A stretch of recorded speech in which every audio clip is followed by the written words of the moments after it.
How to make it rain. What's going on, people? This is Uncle Dallas. I'm here live and in color, ready to move and do the things God told you to do. It has been a very interesting day. I'll tell y'all how it's worked out and what happened and why it happened and all that other stuff. If you look on your live on the definition, you see how to make it rain. And I'm saying this because those of you that were with me Sunday might have seen something happen, and you have to understand the difference in coincidence and the move of God, okay? You just have to realize that. So today we're going to talk about how to make it rain. That's an actual subject. So everybody that was there yesterday or there Sunday, you know what I mean. So today, get your notes, get your paper ready. I'm Pastor Dallas. Today we're going to talk about how to make it rain.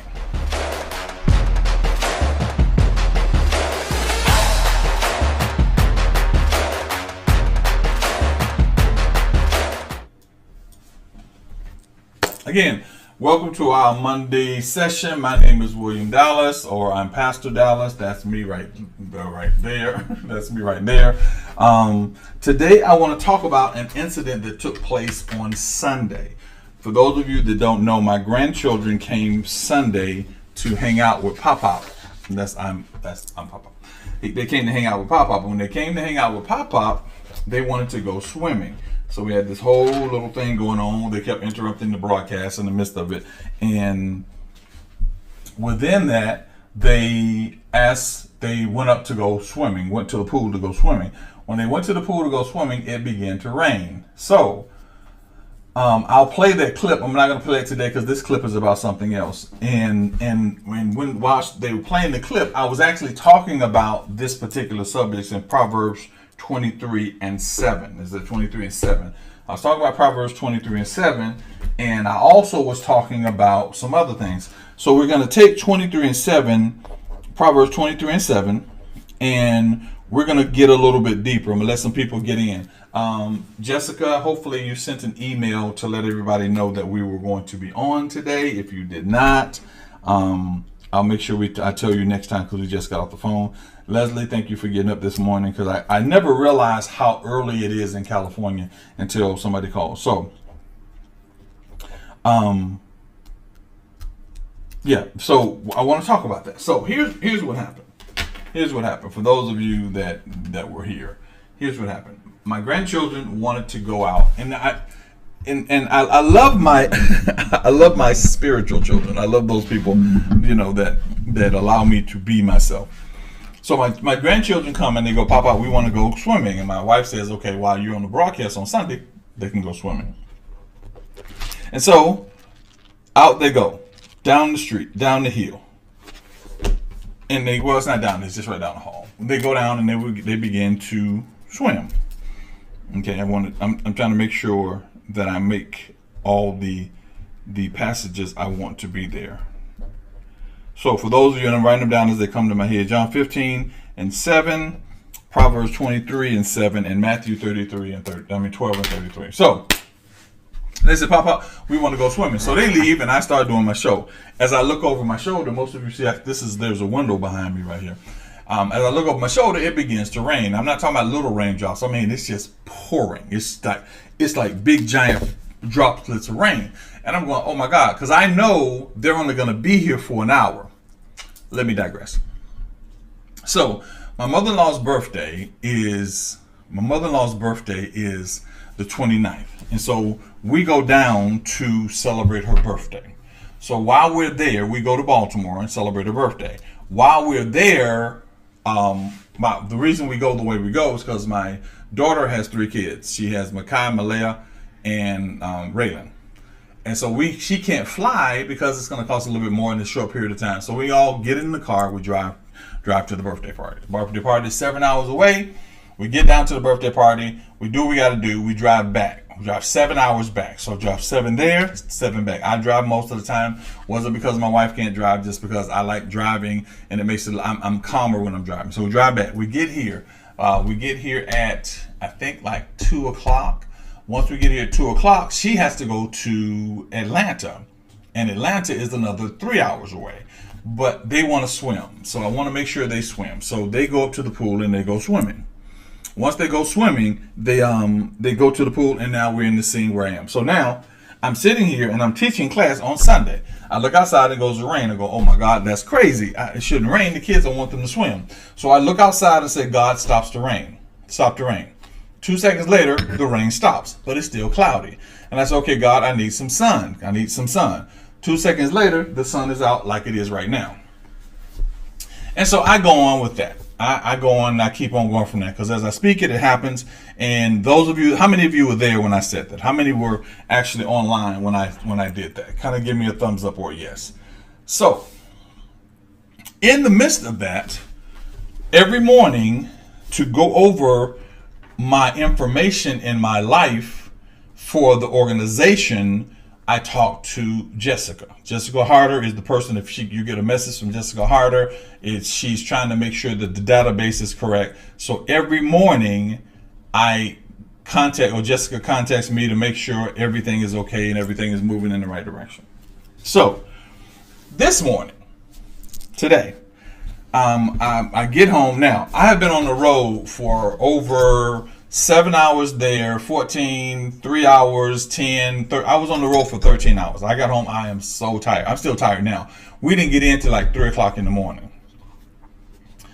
And so I just got in, so I'm kind of tired. So I call over Jessica, make sure my schedule is right, make sure I got stuff in line, because I can't remember it, because all of that stuff from now on will be Jessica's job. So, congratulate Jessica and Leslie. Congratulate them for helping us to get this thing together. So I get up and and Jessica says, I said, well, you online? She goes, yeah, I have a question. And I said, what's the question? She said, rain, stop the rain, make the sun come out. What did you do? She said, how come I can't do that? She said, I can manifest $20. Now, how many of you feel the same way? How many of you want to learn about how to make it rain? Now, if you want to learn about it today, how to make it rain, I'm going to teach you some stuff. And it's going to be real quick, but I'm going to teach you some stuff. How many want to learn how to make it rain? Now, if you are on Instagram, go ahead, and I'm going to go ahead and do this. Hey, if you are new to YouTube, thank you very much for joining us. I appreciate you. Join us on youtube.com/higher talk. And yeah. Now, okay, so join us on there, High Talk. And Sunday, I'm sorry, I got on late. It was supposed to be 10, it was supposed to be 2 o'clock. I'm telling you, I'm driving back and forth. But anyway, so she said, well, how do you do that? How do you make it happen? Now, I know everybody, and I took notes while she was talking. I always take notes. I took notes while she was talking. Now, I always do this. I'm going to share something with you. There is something to be said about timing, but there's no difference in you and me. So Jessica says to me, well, I can manifest $20. Now she's teasing. She probably manifests more than that, but she's teasing. And so she said, I can't stop rain and all that kind of stuff. So she said, how do you do that? And I said, well, let me explain something to you. So I did not write this down. These are not notes. These are things that I'm going to tell you as I learned them from my spirit. Okay, so let's go to Proverbs 23:7. That's where we're going to go right now. Proverbs 23:7. Now, if you're on Instagram, go get somebody from TikTok, share this video. You are going to need to, I promise you, this is one of those videos where they'll probably try to cut it off. That's why I'm glad it's on YouTube. So if you are on any other platform, share this video. Just share it. If you can, get on YouTube so that you have to watch this over and over and over again, because this one is going to be very interesting in the fact that it's going to be a lot of teaching, but it's going to help you shift. A lot of us want to shift. You're going, I am in the same place I was last week. I'm doing what I'm doing what Uncle Dallas is saying. I'm doing what Pastor Dallas is saying. I'm in the same place. But I want you to understand something, that your existence is a foregone conclusion. Yeah. Your existence is the foregone conclusion. And let me tell you how much that's a foregone conclusion. I have a very large need right now. Nobody knows that but the people that are close to the organization. And so I'm talking to somebody about it, and they said, if you can manifest, then manifest. You can stop rain, you can do that, then manifest. And the problem is my existence is a foregone conclusion. And I have to realize that. Your existence is a foregone conclusion. You have to change your existence. Now, rain, sun, weather, horse of a different color. So, Proverbs says, for as a man thinketh in his heart, so is he. Now, here's what has happened to most of us. You have been taught that the he is your carnal man. The he is your mental man. The he is you, the person that you can touch. But when you understand spirituality, you understand that the person that you're looking at right now, that's not you. That's just a part of you. Okay? So let's get our pen and paper out. And I don't have that. I wish I had that on here. I wish I had it on here. I don't have it. I wish I had. You know what? I might even have it in my file. Let's see. If I have it in my file, I'm going to show you guys. But the person that you are is who you are spiritually, who you are mentally, and who you are physically. That's part one. Who you are mentally, spiritually, and physically is part one of who you are. All right? That's part one. That's just part one of who you are. There is more to you than just those parts, but that's simply part one. Come on, please have it somewhere. I don't see it. I don't see it. I don't see it. I don't see it. I don't see it. But I'm going to do this just in case. Okay. I'm going to do this just in case. All right. So here's what we're going to do. I believe a lot in Da Vinci. I'm going to show you something that Da Vinci created. All right. I'm going to show you something that Da Vinci created. So I want you to pay attention to what you're about to see. Okay. I want you to pay attention to what you're about to see. Now, check this out. Now, there's also a triangle. There's a triangle from here that goes across here, that goes across there and there. There's a triangle, and I don't have the triangle there. But there's actually two-fold men, there are three-fold men. Now, you are not just, you are not just your existence. You are the atmosphere that is within that existence. You are not just your existence. You're the atmosphere within that existence. So here it is. So as a man thinketh, so is he. So he's conscious of who he is, but that means you have reach. That's what that said. That's what I was trying to show you. You have reach. And because you have reach, that means you now have the ability to do more than what you do in your circle. Your circle now, that's what I love about this picture here. Okay, that's what I love about this picture. So check this out. What I love about this picture is this. Your circle is your circle of friends, your circle of influence, your circle, your spheres of influence. That's who this circle is. That circle is where you can talk, where you can touch, what you can hear, what you can feel. You follow me? This is personal feeling where you're reaching, and this is external feeling. So now you have an inward box, which is the box of those things that you keep close to you when you're in your settled place. That's the inward box. But then there's the external box. Now, here's what I need you to understand. He says, as a man thinketh, so is he. The rhythm of what you think every day is a waveform that creates what you have in your life. I'm going to show you that. I'm going to show you that. That's what the rhythm of what you think every day is a waveform of what you have in your life. So what you have in your life is what you have continually done the wave. When you do this, I don't have anything to do it with right now. Yeah, it's a waveform. So what wave are you putting out to your existence? Most of us live in a preconceived waveform, meaning that we believe that this is how we are. Most of us, that's how we think about it. My waveform is the fact that my mother had cancer, my dad had cancer, my uncle has cancer. So now what happens is I have cancer. So you make that the wave of your life. You make that the conclusion of your life, when that is not actually the conclusion of your life. If that were the conclusion of your life, what would happen to you is at the moment that you were born, you would have cancer. Y'all never thought about that, did you? If mom died of it and dad died of it and uncle died of it, the moment you were born, if it was passed on genetically, you would have cancer at that moment.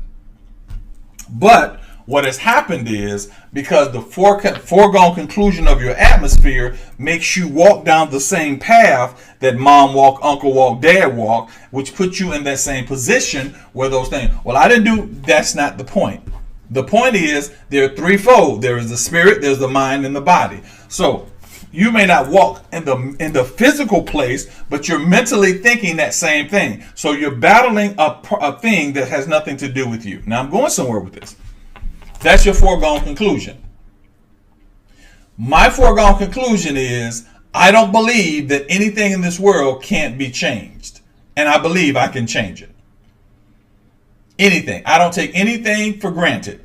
Anything can be changing. So when he said, as a man thinketh in his heart, that means, what have you established as your environment? What have you established as your world? What have you established as your world? Some of you right now, your whole world is defined by the fact that you pay $150 a day. Your bill, some of your bills, your total bills are $1,000, and you're struggling for $1,000. Some of your bills are $10,000, and you're struggling for $10,000, and you think, shoot, if I move back to $1,000, I would live like a king. No, because your mindset would put you at the same position that you're in with 10,000 as you are with 1,000. But you're not going to move back to the 1,000. Why? Because if you move back to the 1,000, you feel like you digressed. Anyway, I digress. So now, as a man thinketh, so is he. So how do you make it rain? Now, let's go to Jessica. Okay, so Jessica says, I can manifest $20. How many of you right now believe you can manifest something?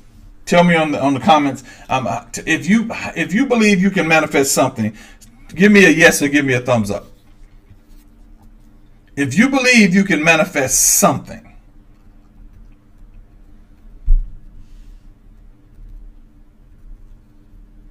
Okay, now, so I want to, because I'm going to teach you something. What I want you to understand is, and I call this the baseball analogy. A matter of fact, the harder baseball analogy. Okay, that's what I'm going to call it from now on. The harder baseball analogy. Now, if you can manifest anything, you can manifest everything. Okay, so here's what you have to understand. In order to manifest something, you have to realize that at the moment that you manifest it, there is no difference in manifestation. All right? If you pray about something, if I speak to the weather, it's no different than me speaking to my finances. If I speak to my finances, it's no different than me speaking to my. So here's the baseball analogy. You ready for the baseball analogy? The person that is a baseball player, the person that has a baseball, the person that has access to a baseball, the person that can go get a baseball, the person that's holding a baseball, and the person that knows about baseball are all the same person.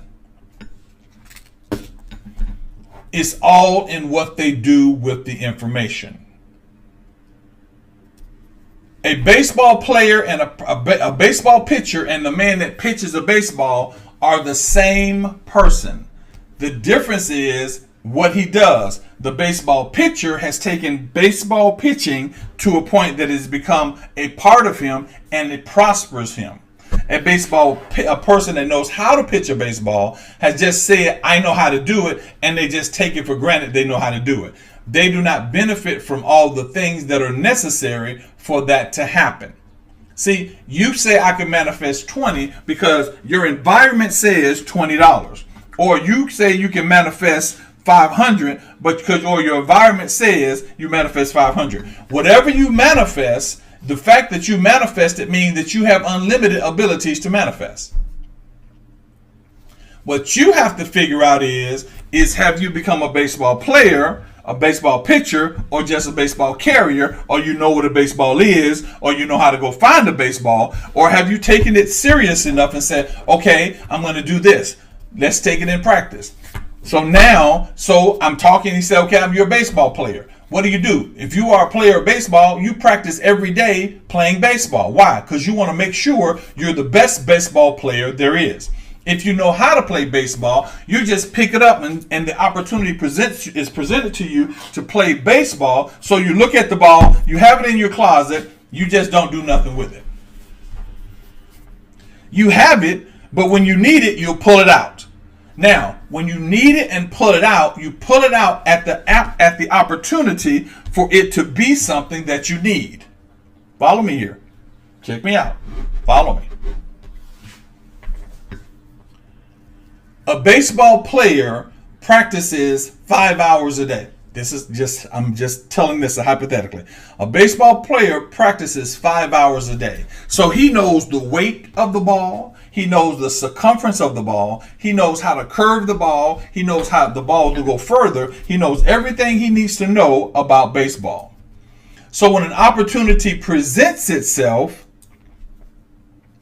he already knows what to do with the baseball. You have a baseball. So you don't study the baseball. You don't study the weight of the baseball. The only reason you use the baseball is so that you can answer a question or a challenge that happens to your life. And at that moment, you begin to study the baseball. Other than that, the baseball will sit there. What do I mean by that?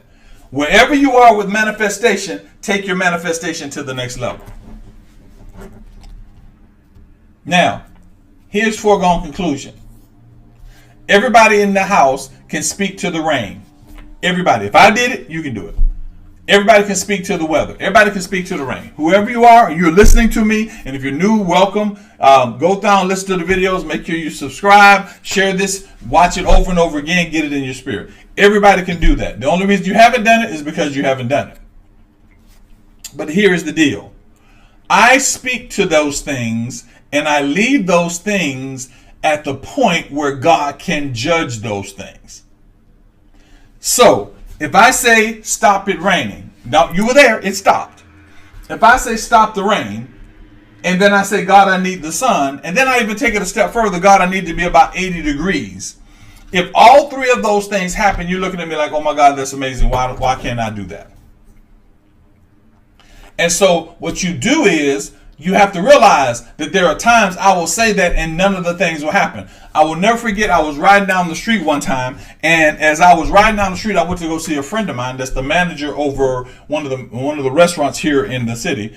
And when he was there, he's like, man, I want to go home. I just don't want to be here. I just wish it would just snow so that I can leave. And I told my wife before that, it's not going to snow. And she looked at him and she said, it's not going to snow. When she said that, the Spirit of God said to me, he said, it's going to snow because he asked for snow. And I told my wife, I said, it's going to snow. She said, you sure? I said, I'm 100% positive. She said, but you asked God not for it to snow. But he had the ability to judge what I said. And he told me it's going to snow. It snowed. Snowed for a couple seconds. He got a day off. It's good. You cannot see with that. If your mindset is not correct, what you will do is you will take for granted that it didn't happen because when you said it, it didn't happen the way you thought it should happen. Become a baseball player. Make it rain in your life. Every day you study manifestation. You study. Now I'm going to give you some stuff to look at. So we did Proverbs. Now, once Proverbs was out of the way, we go to Matthew 33, 12 and 33. I got the old Bible. Sorry about that, guys. I got the old Bible. We go to Matthew 12 and 33. Okay, so that's the first one. You go to Matthew 12 and 33. After you went to that, I need you to sit. Move my chair away. I need you to go to Matthew the 12th chapter, and 33rd verse. All right, because I'm going to show you how to cause this thing to happen. If you've manifested anything, you can manifest everything. That's what I want you to write down. Write it down. If you did it once, you can do it again. Just everybody can type. If you did it once, you can do it again. If you did it once, you can do it again. All right? If you did it once, you can do it again. Now, what you have to do is now become a student of prayer and manifestation. So you have to understand, manifestation has threefold. Bible is twofold, spirituality is three. Bible is two, spirituality is three. Bible is reaping and sowing. That's Bible. What you reap, what you sow is you reap. Reaping and sowing. Spirituality is one plants, one water, God gives the increase. So you have to understand, if you did it before, you can do it again. If you did it before, you can do it again. You have to understand that. That needs to be deep in your spirit. If I did it before, I can do it again. It's time to do it at the next level. But the next level will challenge you. The next level is going to challenge your preconceived life. The next level is going to challenge your preconceived life. Okay? So check this out. So you manifested $20 and you were just the happiest person in the world. You manifest $20. So go from $20 to $100. If you manifest 100, go from 100 to 200 to 1,000. If you manifest 1,000, go from 1,000 to 10,000 or 5,000. Move up. And what you do is you set in motion. Now, I use money because money is easy. Let's forget money, okay? You manifested a husband and he's crazy, so you let the husband go. You don't take the fact that that husband didn't do what he's supposed to do as the fact that you're not supposed to have a husband. You take that as a fact that says, I need to manifest better. I need to put myself in a better position. Because what happens is your environment invites things in. Your environment invites things in. Now, let's go to Matthew, the 12th chapter. 33rd verse. It says, either make the tree good and the fruit thereof, or else make the tree corrupt, for the fruit, the tree is known by its fruit. Then 34 says, O generation of vipers, how can you be evil, speak good things, for out of the abundance of the heart the mouth speaks. So when you talk about manifestation, it's about making the tree good. What are the things that you do? How many things do you say to yourself that turn everything in the opposite direction? Oh, you know, Dad, I got this asthma. Your spirit doesn't have asthma, so why do you try to claim asthma? I know. No, you don't know. I don't claim asthma. Everybody around was coughing when the pollen came. They go, I said, I cleared my throat. They go, oh, you got pollen. I said, don't put that on me. I don't have pollen. You have to change. And I know this sounds crazy. You have to change your environment, because what you have done is you've been sending waves of stuff down into your life. You've been sending waves of stuff down into your life. You've been sending waves. That was my wave. You're sending waves of stuff into your life. And then what happens is anything you throw in, the wave that goes out is the wave that comes back in.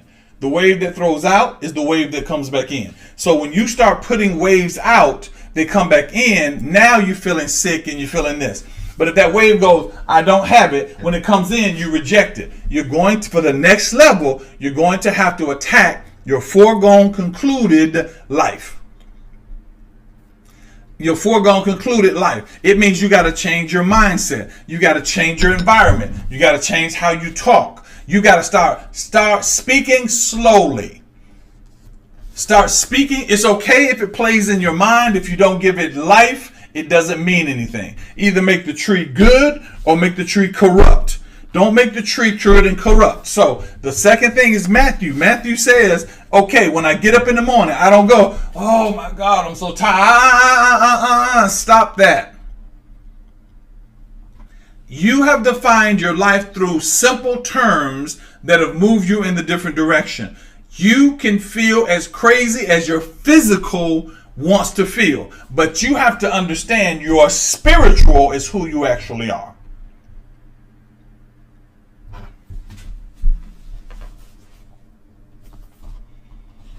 You have to understand that.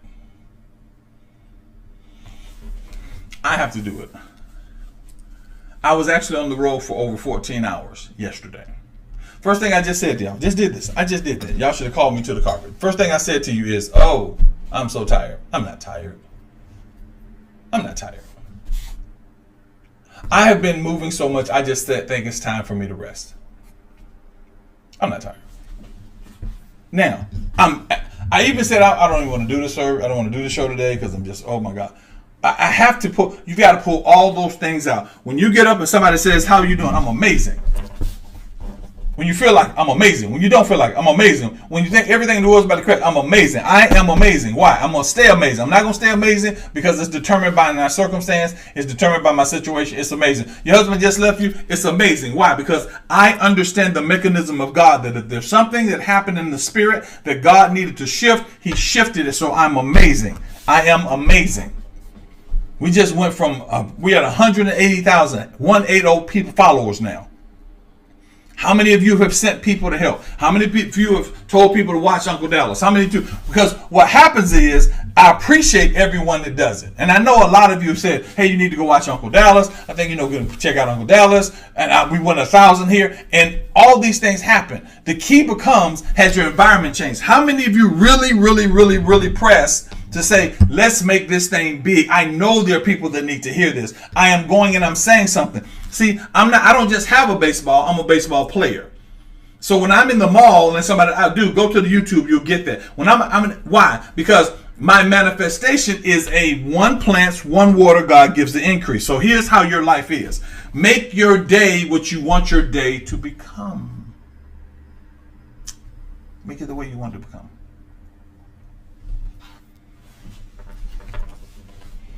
So, you're taking notes. Let me grab my little notepad here. Take notes. I need you to say 10 positive things about your day every morning you get up. I need you to say 10 positive things. Need you to say 10 positive things.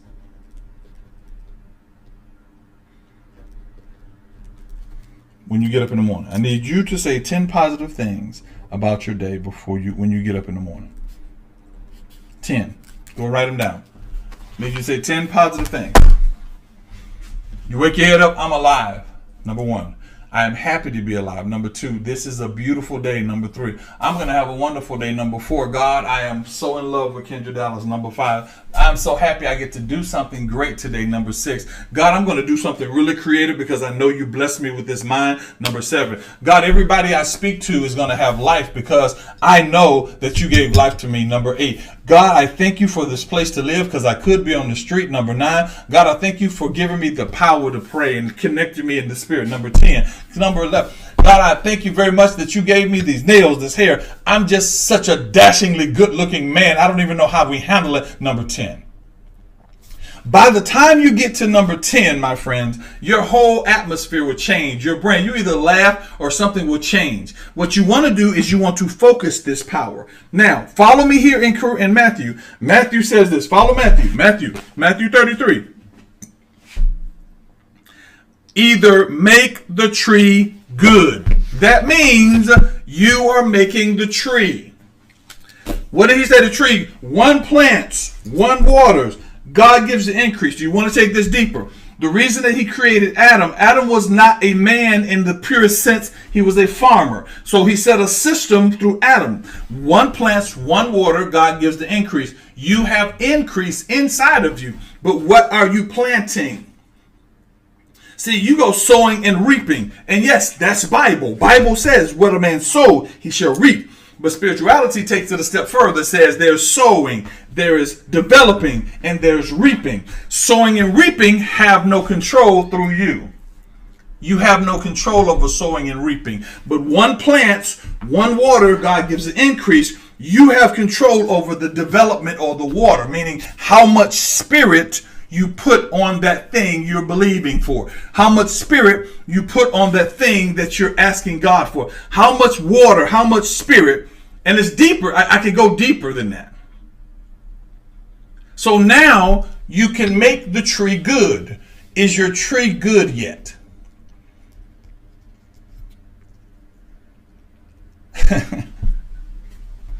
The title says, the reason... God is so amazing. This amazes me. The reason that your tree is not good is because you haven't made it rain yet. I know Apostle Van Zandt Apostle Van Zandt caught that. The reason that your tree is not good because you haven't made it rain yet. Baby, you got to make it rain. You haven't made it rain. The raining is the development of it. So now you know you can manifest. That's the seed. But have you developed your ability to manifest? Have you pressed yourself to the next level? You've not made the tree good. The tree is adequate. But if you get up in the morning and there are complaints are going by your mind and you're thinking about bad stuff and things that you don't like and about your life, and if you have all that stuff doing, sweetie, you need to be standing somewhere with a pen and a piece of paper. You need to have a pen and a piece of paper. And why do you need a pen and a piece of paper? Because you know that you serve a God and that you have a spirit that can fix those problems. You know that those things you're complaining about can be fixed. So your challenge becomes, how come I'm not writing them down to fix them? Because I've got the one plants, because everything in the Bible says plant. We told you money is plant, everything is plant, but I haven't developed. I'm just planting and waiting for it to happen. I'm just planting to go, okay, it's going to happen soon. No, I need to plant, then I need to develop. Develop the strength of what's going to happen when God finally does it, because I know he's going to do it. So I just simply have to make it rain. Raining is the development of the spirit. That is why when the Bible says in Genesis, the spirit went upon the face of the deep, what he was saying was the spirit then looked at the vastness of the deep and said, here's what's necessary to build what you want. You need to be developing. I told y'all this earlier. You write it down, come up with a plan. Write it down, come up with a plan. You develop it. Are you really trying to manifest any higher? Or are you praying, hoping that it works?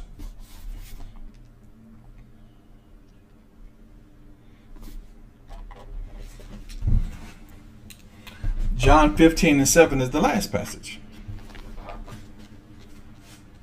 I hope you're learning something, guys. Hope y'all learning something. Hope you're learning something. John 15:7. I haven't marked in this one yet, so I need to start marking it. Let me mark it. John 15:7. So we have the first thing that says, as a man thinketh in his mind, so is he. We have Matthew the 12th chapter that says, either make the tree good and the fruit thereof. And then we have John 15:7. John 15:7.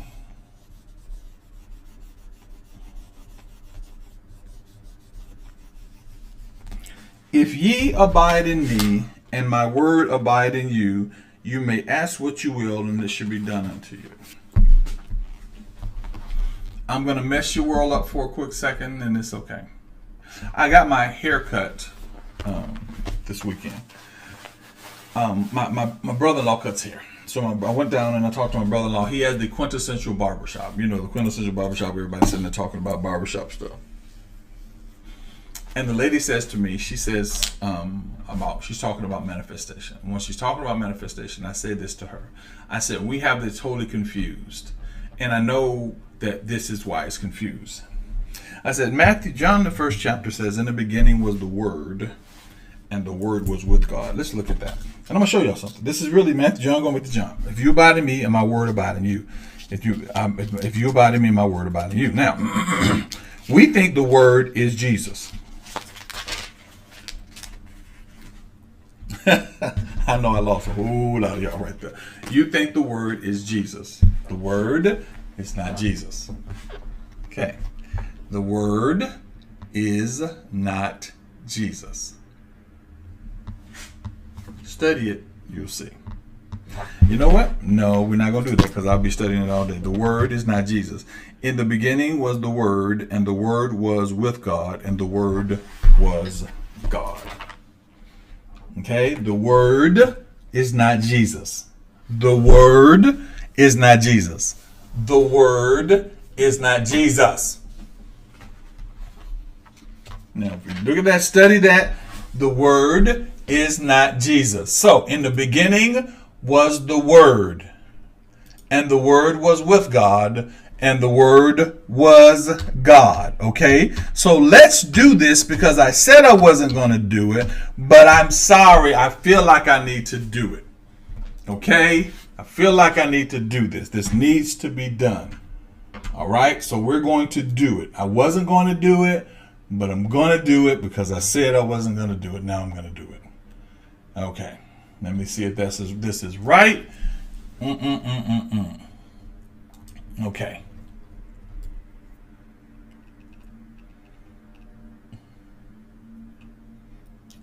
Now, for those of you that are watching me on YouTube, let's go to my favorite book in the favorite Bible. In the beginning was the Word. And the Word here is a word that was spoken. It was uttered, a voice embodying the concept and the idea. It is the word Logos. Everybody look at it. It says Logos. You see it right there? Blue letter Bible. Got it? Okay. In the beginning was Logos. That was an uttered word. In the beginning was the Word, which is he uttered something. Okay. We go to the second one. In the beginning was the Word, which is what he uttered. And then in the second was, in the beginning the Word was God and the Word was with God. So now, these words were not Jesus. They were the utterance of the fullness of God. It said that this is the word of power. So in the beginning was the Word, and the Word was with God, and the Word was God. So those words were not Jesus. Okay, so let me help you out when it says this. It said, if ye abide in me, and my word abide in you. Follow me now. Those words were not Jesus. So here we go. Ladies and gentlemen, I present to you the Word. Kind of a small word, but it's about the size of about 100 mustard seeds. This is the Word. So in the beginning was the Word. The Word was with God. The Word was God. So if the Word was with God and the Word was God, because of the logic of what we thought, it could not be with God and God at the same time, because even in science, two things cannot occupy one space. So in the beginning was the Word. The Word was with God, and the Word was God. So what he was saying to you was, in the beginning was the Word, and the Word was in his hands at his capability. But he wasn't just a person that had the Word. He was a professional pitcher. So that means that this Word had all power. It wasn't in God, it was in what he uttered. So this Word was God. So that meant this Word had every bit of authority and every bit of power that was inside of God, because the Word was with God. So what he was saying, in the beginning was the Logos, and the Logos was with God, meaning that he possessed the Logos, and the Logos was God. So it meant your authority was in what you spoke. He talked about it in Genesis, and he went all the way through in what he spoke. So the Word was the authority in the world. It was the power.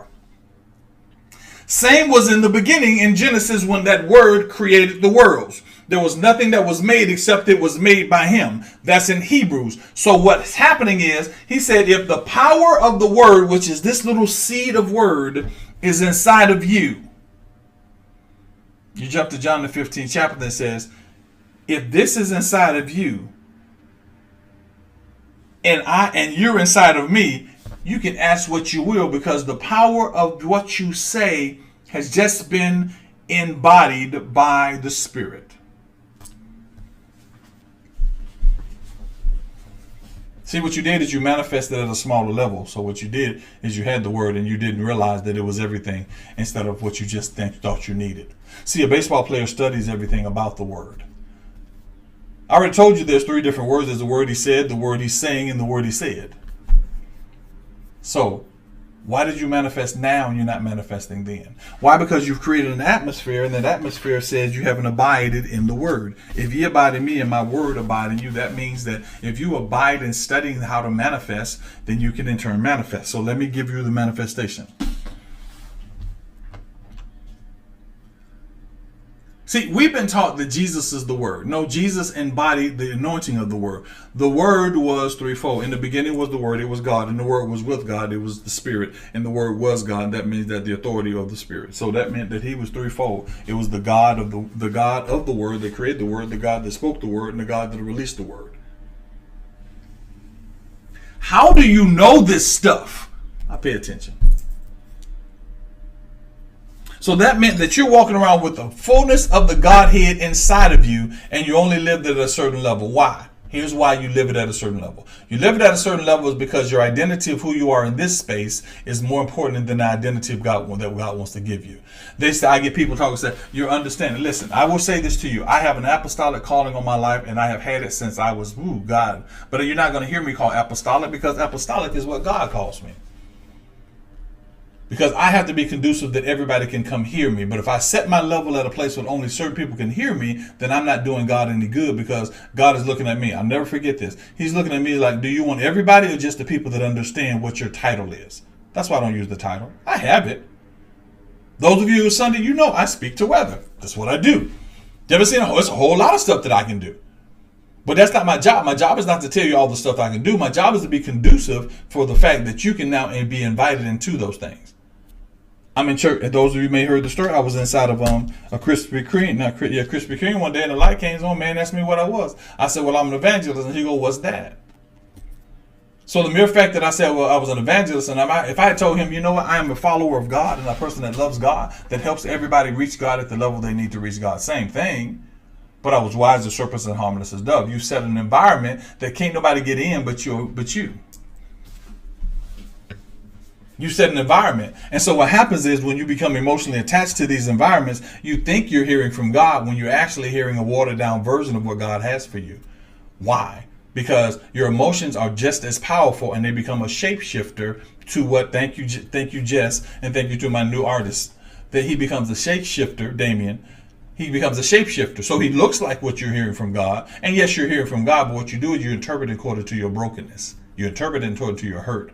You interpret according to your atmosphere. But when you change your atmosphere, if God says, I'm about to release money to you, I see God releasing money to you, you're going to think, oh my God, the light bill is going to be paid. It's $100. Because you've created this atmosphere, and this atmosphere is derived by how you feel about it. But if I say God's going to release money to you, that's $1 billion that can be released to you. You don't expect $1 billion because your atmosphere is not conducive for $1 billion, because you haven't made it rain yet. You haven't made yourself realize that you are greater than the $200 light bill that you have.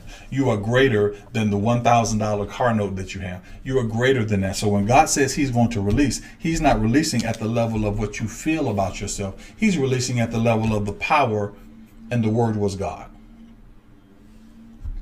But you haven't made it rain yet. The reason you haven't made it rain yet, you didn't know how to make it rain. So I'm going to tell you how to make it rain. You ready? You ready? Tell you how to make it rain. Took notes. Take notes. And then I'm going to get out of here. I'm going to let this be easy, because I want you to listen to this over and over and over again.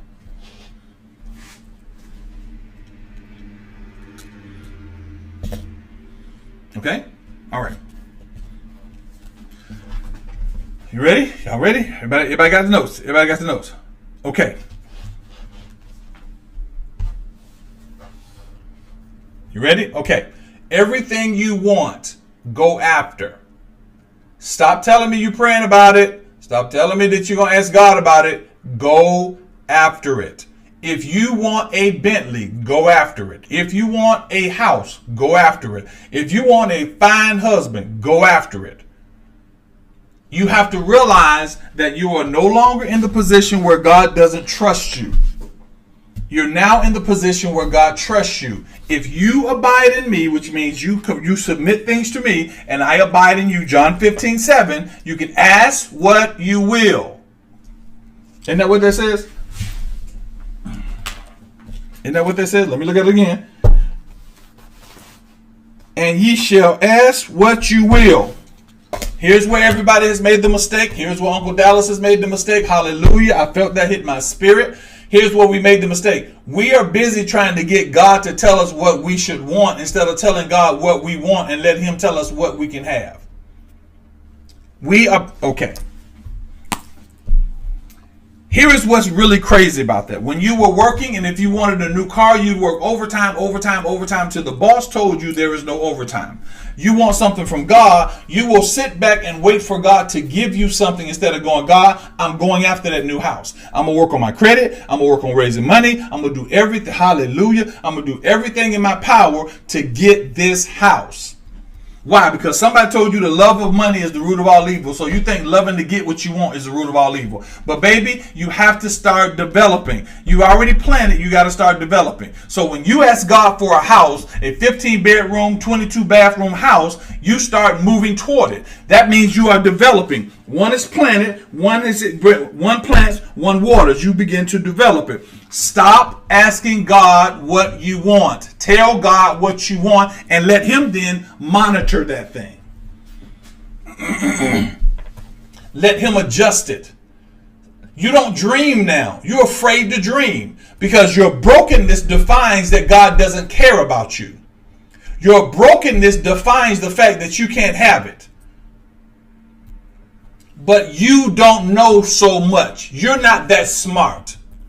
William Dallas is not that smart. Apostle Vincent, not that smart. You are not that smart. You are not smart enough to know that what's happening tomorrow and how it's going to happen. So stop trying to be smart and start trying to be godly. God, I want a new house. I got a picture of it. I'm going to look at what it's going to cost. I go look at the house. Why? Because God can say to you, no, that's not the house I want for you. I want you to have that house. But if you go for nothing, you get nothing. If you reach for nothing, you get nothing. The fullness of the Godhead bodily.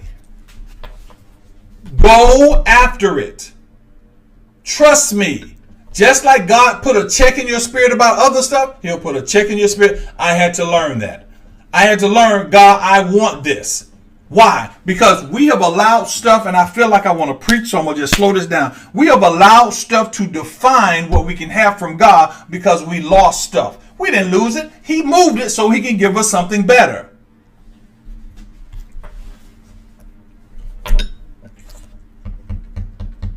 Go after it. But you don't go after it not listening to God. You go after it listening to God. Make a mistake. Make a mistake. Go after it. That's what grace is all about.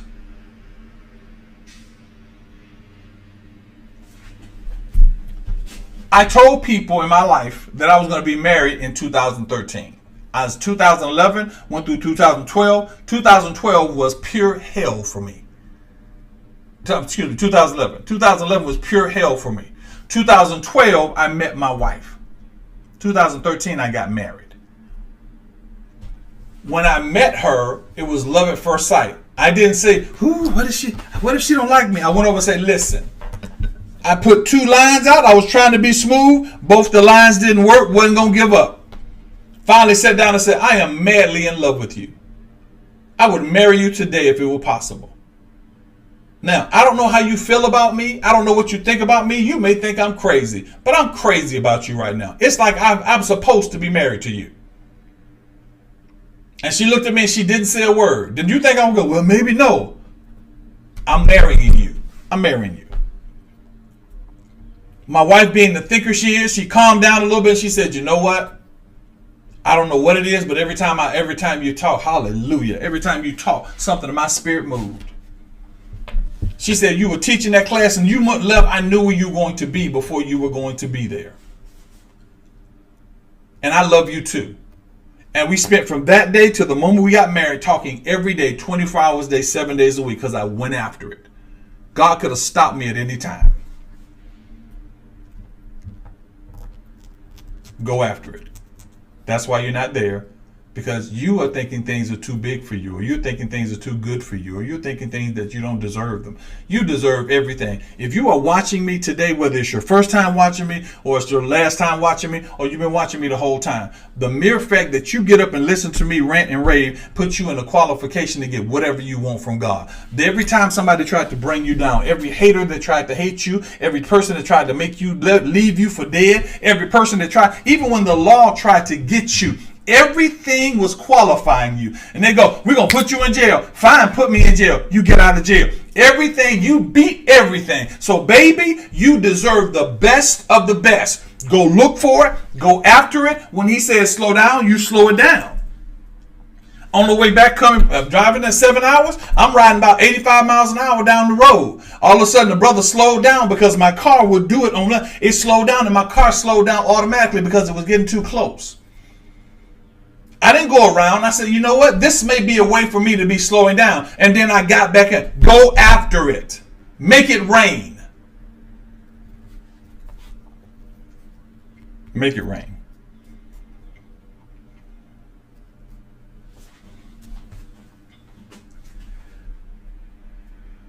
There's an unconscious fight in your mind that wants you to feel like you're not worthy. It's an unconscious fight. That's what the Bible says. We fight not against flesh and blood. There's an unconscious fight that makes you feel not worthy. Stop it. Stop letting it do that. Go after it. Go after it. You want a house? Start looking for it now. The best house. Now, here's what's going to get kind of iffy. Try not to move according to your lust. Here's what I mean by that. If you're going to get a nice house, don't get a nice house because you want to show everybody you got a nice house. Try to let it be functional. And some of y'all going to want a nice house because it's not, because everybody else. Try to let it be functional. Okay? You want to be healed? Get out, start walking. Get out and start walking. Get out, start going, you know what? God did not call me to this. Everything I couldn't do physically, I'm going to press myself into do it physically. Get out, start walking, start eating right, start going after what you go after it. Start juicing, start drinking, start doing all those things. Don't sit there and go, wait for God to heal me. No, go after it. Meet God there. Make it rain. Just make it rain. Develop what you ask God for. I like that, Norma. Everybody type, I deserve the best. Nope, don't type out. Right, I earned the right to have the best. I earned the right to have the best. That's how you think about it. I've earned the right to have the best. People have been questioning me, what about this? And how'd you do this? And how'd you do this? Listen, I'm not perfect. I make great decisions. I make bad decisions. But let me tell you two things about William Dallas. Two things. Number one about William Dallas. William Dallas has a heart for everybody. He has no reason to lie. He has no reason to be dishonest. He will do everything in his power to make something work. He's married to a wife that sometimes it works, sometimes it doesn't. She's married to a husband that sometimes it works and sometimes it doesn't. I fight my battles. I don't put those battles in your hand. I fight my battles. If you ever do anything for me in my heart, I'm indebted to you. In my heart, I'm indebted to you because I don't like to owe people anything. And I believe if you saw fit to help me, that you deserve my prayers and you deserve the ability for me to give you back at the same level that you gave me. Remember that. Know my heart. I'm not the same old people. You keep looking at me like I'm the same old pastor. And it's okay. It's all right. You'll get over it sooner or later. That's not me. I can drop this in a minute.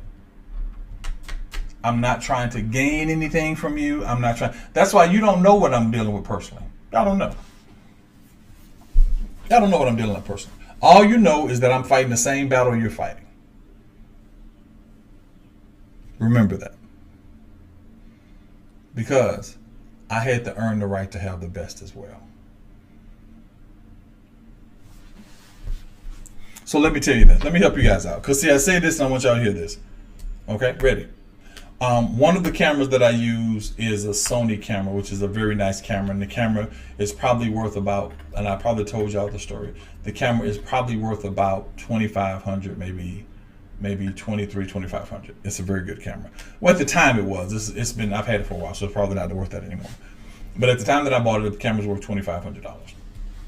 I didn't have $2,500. So I went to the particular store that doesn't pay me. I went to this particular store and I went to get the camera and they said, we want the camera. And I said, I don't have the money for the camera.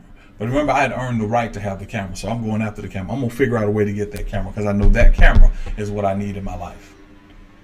So I go up and I start looking for the camera and I'm praying. I'm not praying over it. I'm just praying, okay, God, we're going to make this happen because I have to have, this is for this show.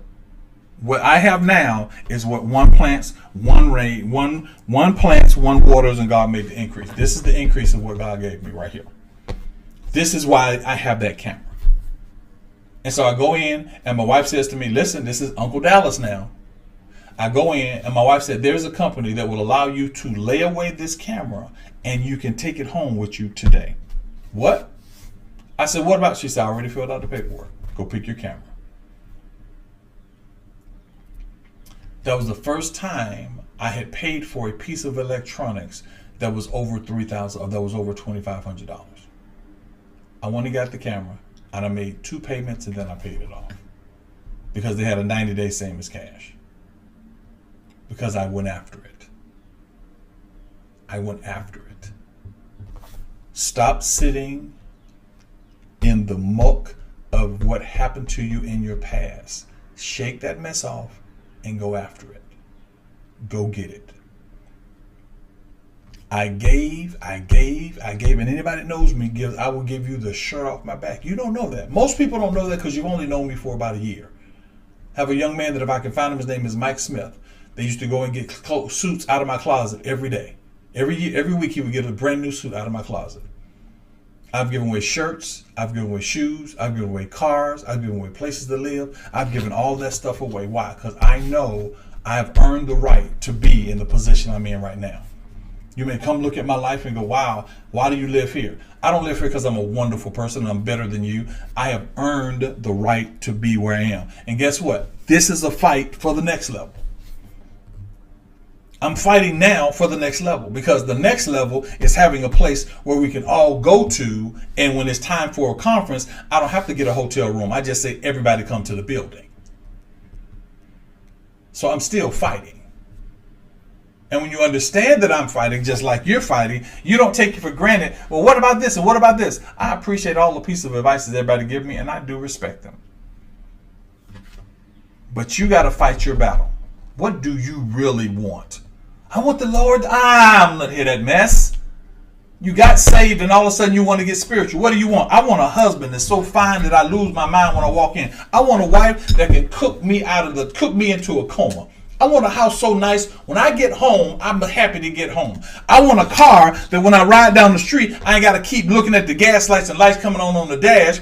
I want a financial flow that when I feel like I want to go to the girls trip or go to the couples trip, I can go. I want to be able to see my work happen. I want my business to be in a place that I can sit at home on my laptop and make money. That's what I want. Stop saying you want this spiritual stuff. You got that. You got the fullness of the Godhead bodily. Start going after the stuff that God called you to earn the right to, the stuff that you want to.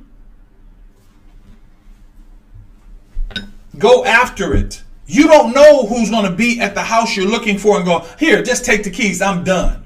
My first car was a girl that got tired of the car and said, give me $1,000 and it's yours. I know it's worth $7,000.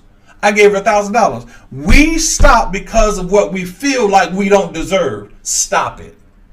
Make it rain. You are so heavily looking at the rain. Listen, you're looking at the house. You got prayer going up. You are giving. You are doing everything in your power that you're making your atmosphere rain down. You're doing so much that heaven just says, oh my God, it's Maria again asking about this house. It's Maria again telling me thank you. It's Maria again that's walking toward the house. She's praying about this house. It's Maria again that's doing that. It's Maria again going, I need my knees to be better and stronger. It's you bombard your atmosphere. Hallelujah. You bombard your atmosphere with the power of rain. You make it rain you make it pour in your life.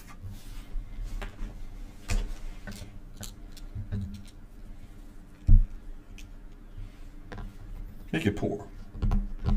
Prosperity message messed you up because they didn't teach you how to get what God has for you. They got you to pay for stuff. But God has already promised you stuff. When you know how He promised you the moment that you made it through. That crazy relationship, you got over it, you made it through. You stopped drinking, you made it through. You stopped smoking, you made it through. Every one of those things that God brought you, the moment He brought it to you, oh man, the moment He brought it to you, there was now a promise on your life. Did you make it through? Did you get out of jail? There's a promise on your life. You need to claim your promise.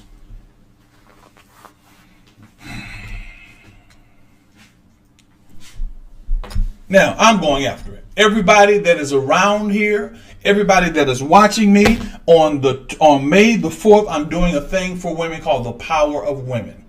If you have not shared that with your friends, shared it with the women that you know, told somebody about it, stop sitting back on your laurels because I'm not a salesperson. Yes, you are. Find some good shoes if that would happen. Brother, find a fine woman and find what kind of salesperson you are then. Sell it, move it.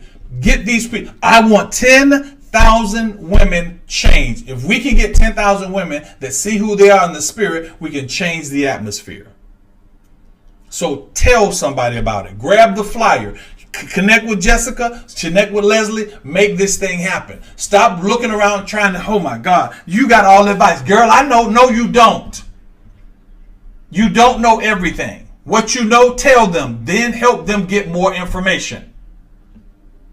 I don't know everything. There are people that call me right now and say, hey, Uncle Dallas, I think you should do it this way. It's okay. Stop thinking that you have all the information because you want to make yourself look valuable. You're already valuable, sister. You're already valuable, brother. You want to make something valuable? Start making that car happen. Start making those finances happen. Start making that business happen. Start proving your value so you don't have to be a person that's advising people on relationships and you ain't got one.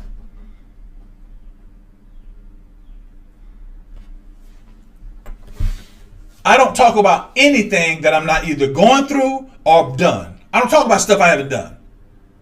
Everything I tell you, I have done it.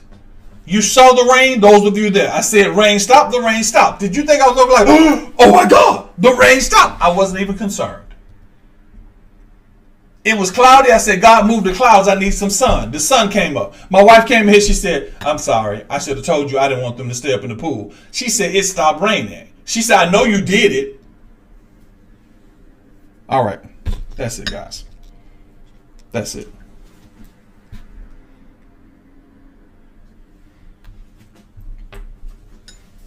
Instagram just went off. Instagram just went off. They just cut Instagram again. All right. I love you guys. I love y'all. I love y'all. Watch this video over and over again. Watch it over. I want 10,000 women. I'm going after 10,000 women. Matter of fact, I'm going after 1,000 by May 4th. May 4th is when we're getting started.